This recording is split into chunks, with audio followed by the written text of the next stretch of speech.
My wife screamed, "If you give your sick mother one more penny, I'm leaving." I replied, "Understood." Then I wrote my mother a large check for her treatment, hired a divorce lawyer, and changed the locks. My wife was frantically banging on the door, suddenly very concerned about my mother's health. I am 45 male. My mother, Evelyn, 68, was diagnosed with a pretty aggressive form of cancer a few months back. It's been rough, emotionally and financially, as her insurance isn't covering a new experimental treatment that her doctors are optimistic about. It's expensive. I've been working extra hours, and my siblings are chipping in what they can. My wife, Madison, 42, has been increasingly agitated by the situation. It started with eye rolls whenever Mom's medical bills came up. Then came the passive-aggressive comments about, "How long is this going to go on? And we have our own future to think about, Bruce." Our future, meaning the kitchen renovation she's been obsessed with for the past year, featuring top-of-the-line Wolf appliances, a project for which she assumed funds would magically appear, despite my explanations about prioritizing Mom. Last night, it came to a head. I was on the phone with my mom's oncologist, confirming the details for the first large payment for the treatment, around $35,000. Madison overheard. After I hung up, her face was thunderous. "Madison, are you seriously going to give them that much money? $35,000? Bruce, that's our kitchen.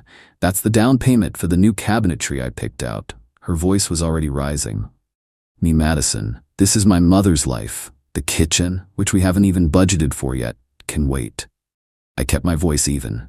Years of her escalating demands had taught me that much. "Madison." Her voice rose to a shriek. "I am sick of this. I am sick of your mother and her endless problems draining our resources. If you give your sick mother one more penny, I'm leaving. I mean it, Bruce. I'll pack my bags and go. You'll see."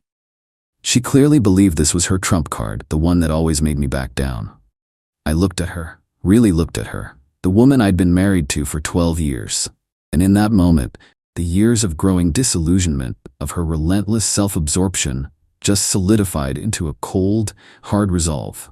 This wasn't a snap decision, I realize now. It was an overdue one. Me, calmly, "Understood." She scoffed, a smirk playing on her lips, already tasting victory. "Good. So you'll tell your mom you can't afford it?" Me, "No. I understood that if I give my mother more money, you're leaving."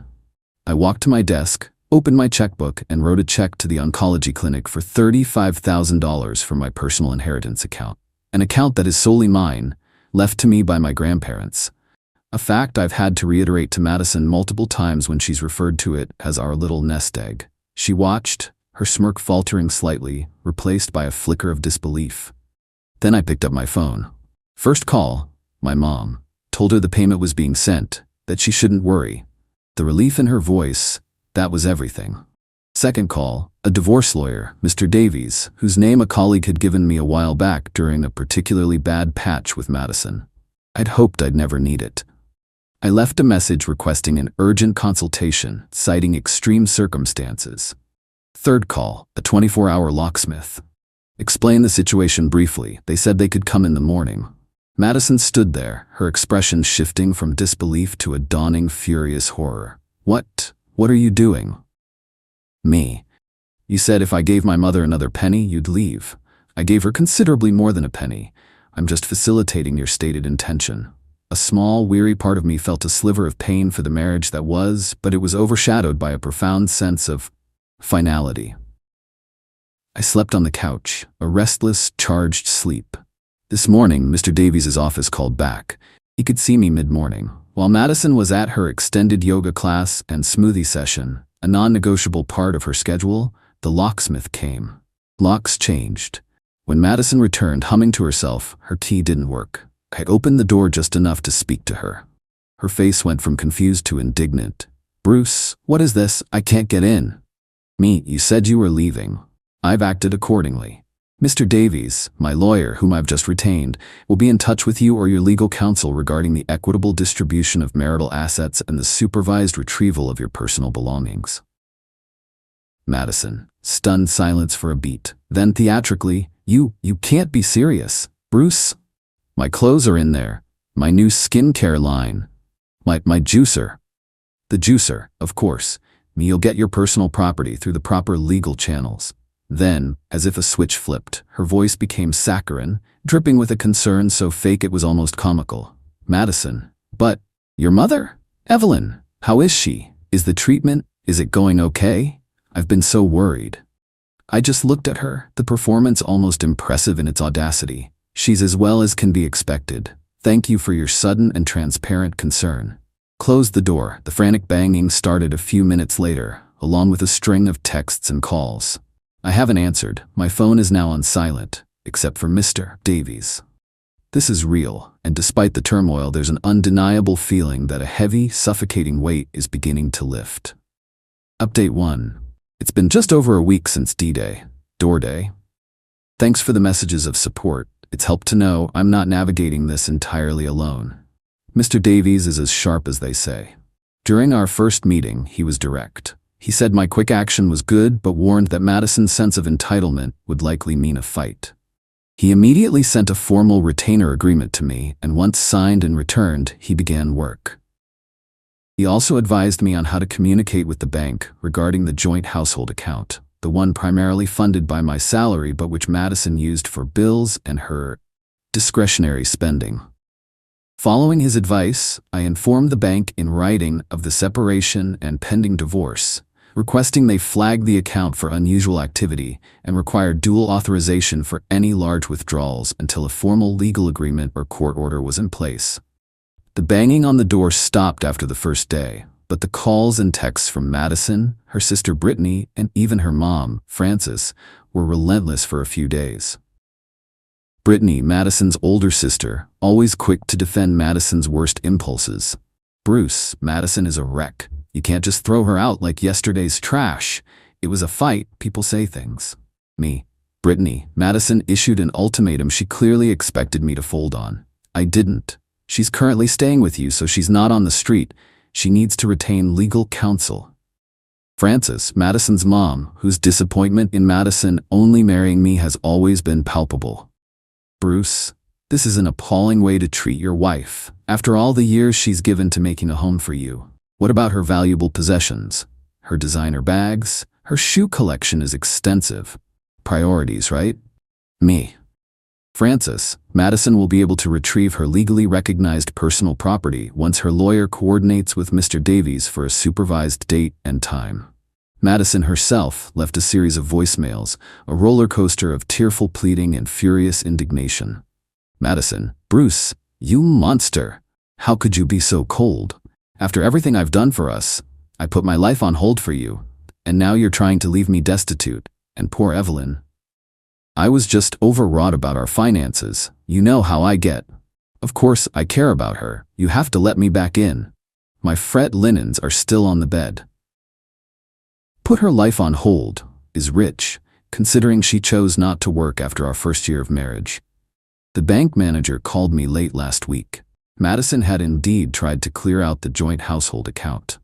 Since I'd already formally notified the bank of the separation and the account was flagged, they informed her they couldn't process such a large withdrawal without my consent or a court order. She apparently made quite a scene, accusing them of siding with me and making vague threats about financial abuse. The manager just wanted to document everything. Mr. Davies was pleased. It adds to the picture. My mom, Evelyn, started her first round of treatment. It's early days, but she's a fighter, and not having Madison's negativity around is a small mercy for all of us. As of yesterday, Madison finally retained a lawyer, a Ms. Albright. Mr. Davies knows of her, aggressive, prone to over-the-top demands. True to form, Ms. Albright's initial letter arrived this morning. The demands: immediate, unfettered access to the marital home, still my house, owned pre-marriage. Spousal support of $12,000 a month to maintain her accustomed and necessary lifestyle. Full payment of her legal fees by me. A formal, written apology from me for the abrupt and unwarranted marital abandonment and resulting emotional distress. Mr. Davies had a wry smile reading it. Standard opening salvo. Let's craft a reality-based response. The fight is just beginning, but for the first time in a long time, I feel like I can breathe. Update 2. Alright folks, it's been a proper slog as expected. The entitlement didn't just knock, it tried to kick the door down.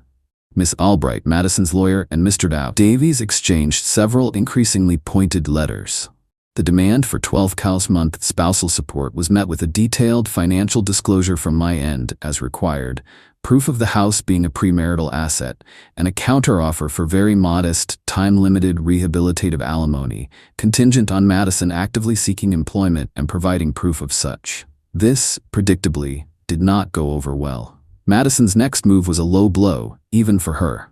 My office manager, Diana, received a call. The caller, a woman who didn't give her name but sounded suspiciously like Brittany, claimed to be a concerned acquaintance and spun a wild tale about me being under immense personal stress, acting erratically, and making questionable financial decisions, implying I might be a liability. She didn't mention company funds directly, but hinted at poor judgment that could impact professional responsibilities.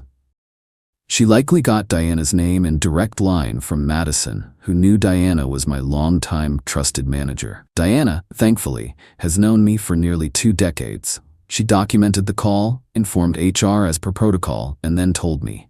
HR initiated a discreet internal review, mostly procedural, which involved checking access logs for any unusual activity and a brief, confidential discussion with me and my direct supervisor.